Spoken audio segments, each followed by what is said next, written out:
बिस्मिल्लाहिर्रहमानिर्रहीम। अस्सलामुअलैकुम। क्लास 4 माशरती उलूम बाब चहारुम। आज एक नए चैप्टर के साथ। पिछला चैप्टर हमारा कंप्लीट हो गया था, उसकी एक्सरसाइज हम नहीं करेंगे अभी, वो बाद में करेंगे क्योंकि हमने अभी जस्ट शॉर्ट क्वेश्चन कवर किए हैं, वो भी चैप्टर के अंदर से, ताकि आपको पूरा चैप्टर आसानी से आ सके, क्वेश्चन आंसर का आगे आपको मसला ना पेश हो।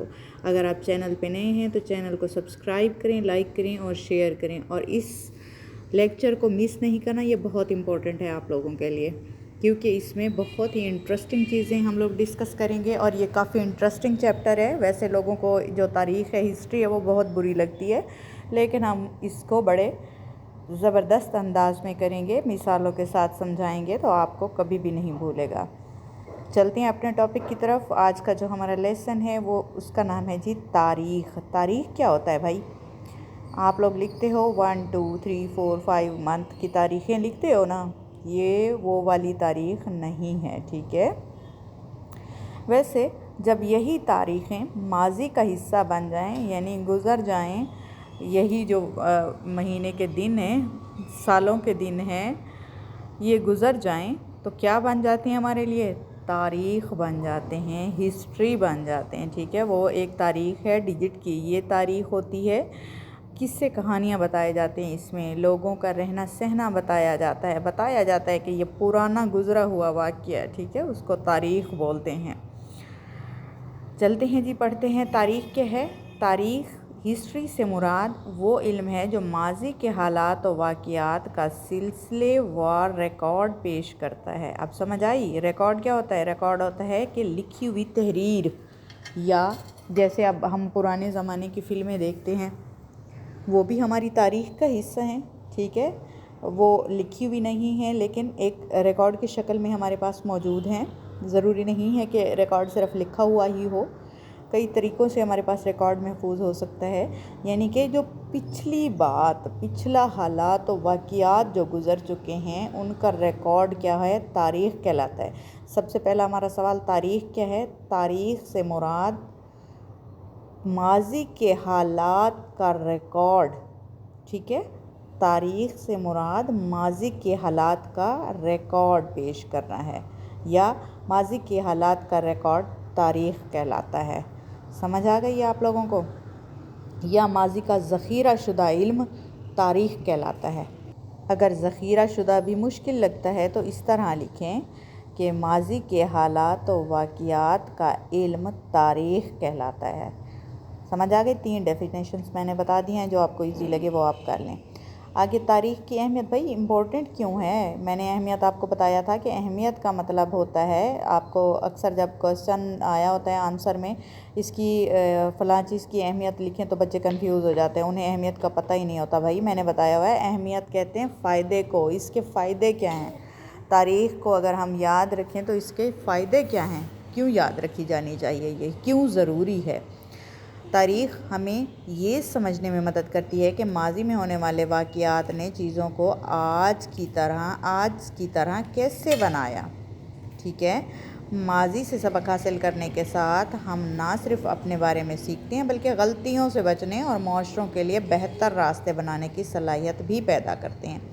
मैंने एक इंग्लिश चैप्टर पढ़ा था लिटरेचर में, उसमें था कि जो आपका पास्ट होता है ना, जो तारीख़ होती है, तारीख़ क्या करती है? वो फ्यूचर में कामयाबी के रास्ते बताती है और आपको जो है अपने तजर्बात से आगाह करती है। यानी कि माजी में ये काम हो चुका है, आगे आप इस काम से बचें, अगर कोई गलती की थी तो उस काम से बच जाएं। ये हम पढ़ लेते हैं या देख लेते हैं कि भाई वो हमारे, अभी हम मिसाल भी देते हैं, भाई हमारे बड़े यूँ कहते हैं, बड़ों की ये मिसाल है। बड़े हमें अपनी बातों से आगाह करते थे, उनके तजर्बे होते थे, वो हमें बताते थे। यही कुछ हमें तारीख़ बताती है। तारीख़ की अहमियत लिखें, कोई से 2 जुमले बनाइएगा, ठीक है। दूसरा सवाल यही है, एक जुमला बना दीजिएगा। तारीख़ हमें माजी के बारे में मालूमात देती है, या गुज़रे हुए वक्त के बारे में मालूमात देती है, हमें गलतियों से बचाती है और आने वाले वक्त में बेहतर रास्ते तलाश करने में मदद देती है, ठीक है। अब ये भी आप लिख सकते हैं कि माजी के ज़रिए हम अपने अजीम रहनुमाओं की जद्दोजहद के बारे में भी आगाही हासिल करते हैं। समझ आ गई? 2 لائنیں اس کے بارے میں آپ نے لکھنی ہے شارٹ کویسچن بنا کے۔ آگے ہے انسانی تہذیب کا آغاز۔ بھائی انسان کی جو تہذیب ہے یہ کب سے شروع ہوئی تھی؟ دنیا کی اولین بستیاں دریاؤں کے کنارے پروان چڑھیں۔ اب میں آپ کو بتاؤں کہ جب ہم ہسٹری پڑھتے ہیں تو ہسٹری ہمیں بتاتی ہے کہ لوگ دریا کے کنارے ہی بستے تھے۔ ہم مختلف سویلائزیشن پڑھتے ہیں، انگلش میں پڑھتے ہیں، جن کا جو ہسٹری جغرافی کا سبجیکٹ ہوتا ہے 6 کلاس میں ہوتا ہے، 7 کلاس میں ہوتا ہے یا 5 میں بھی ایٹ لیسٹ ہوتا ہے، تو اس میں یہی کچھ بتایا جاتا ہے کہ جو فلاں تہذیب تھی وہ کہاں سے مطلب اس کا وجود آیا اس دنیا میں۔ جیسا کہ ہم میسوپوٹیمین، آپ لوگوں کو ویسے سمجھ نہیں آنی اس بات کی، اس کو آسان کر دیتی ہوں کہ بہت ساری ایسی تہذیبیں آپ لوگوں نے اگر ارطغرل غازی کا ڈرامہ دیکھا ہوا ہے تو اس میں جو ہے نا وہ آپ کو بتاتے ہیں، آپ دیکھیں کہ وہ جو ان کا لشکر ہوتا ہے یا وہ ان کے جو بندے ہوتے ہیں، گروہ ہوتا ہے، وہ جا کے کہاں آباد ہو جاتے تھے؟ دریا کے کنارے کہیں پڑاؤ ڈال لیتے تھے، وہیں پہ اپنے جھوپڑیاں بناتے تھے، بستیاں بناتے تھے۔ دریا کے کنارے رہنے کا یہ مقصد ہوتا ہے، ایک تو وہاں سبزیاں اگائی جا سکتی ہیں، ٹھیک ہے، وہاں پہ پانی ملتا ہے ہمیں، 2 چیزیں ہمیں، ایک ہماری خوراک کا بندوبست آسانی سے ہو جاتا ہے اور دوسرا ہمیں پانی مل جاتا ہے۔ ان دونوں کے بغیر ہمارا جو ہے گزارا نہیں ہے۔ دریاؤں سے مچھلیاں مطلب شکار کرتے ہیں وہ لوگ، اور اپنی جھوپڑیوں اور مکانوں میں پانی پہنچانے کے لیے ان کو پانی میسر ہوتا ہے۔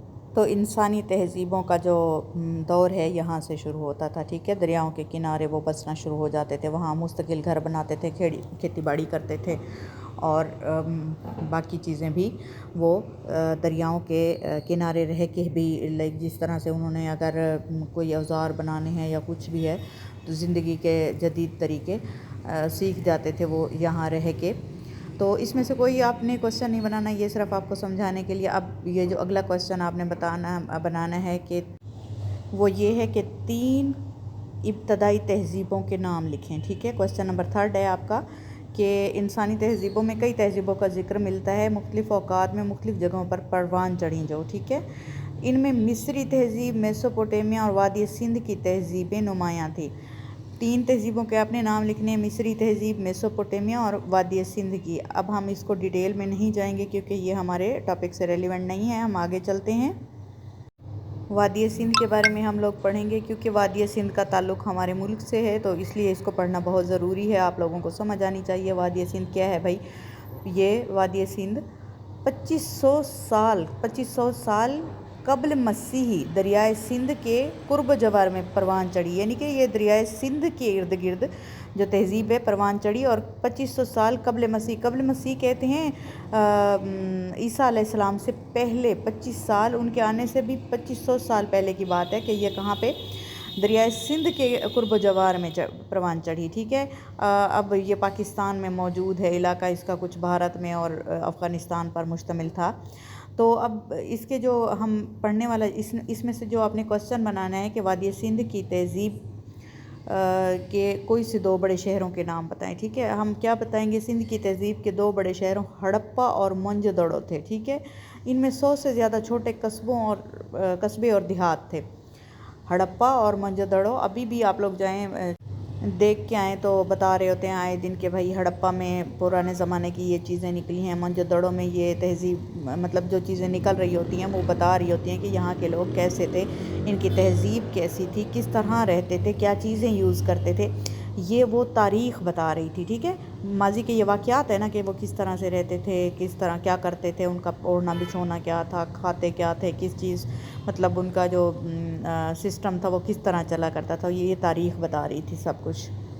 اب اسی کے اندر بھی ان کے بارے میں لکھا ہوا ہے کہ وہ کاشتکاری کرتے تھے اور سرکاری دفاتر تھے، حمام تھے ان کے پاس، اور ان لوگوں کو دراوڑ کہتے تھے۔ تو آپ نے 5واں کویسچن بنانا ہے کہ ہڑپا اور موہنجو-دڑو کے لوگوں کو کیا کہتے تھے؟ ان کو دراوڑ کہتے تھے۔ یہ 5 شارٹ کویسچن ہو گئے ہیں آپ لوگوں کے، ویڈیو بہت زیادہ لمبی ہو جانی ہے، آگے 5 کویسچن کل کی ویڈیو میں کریں گے، تب تک کے لیے اللہ حافظ۔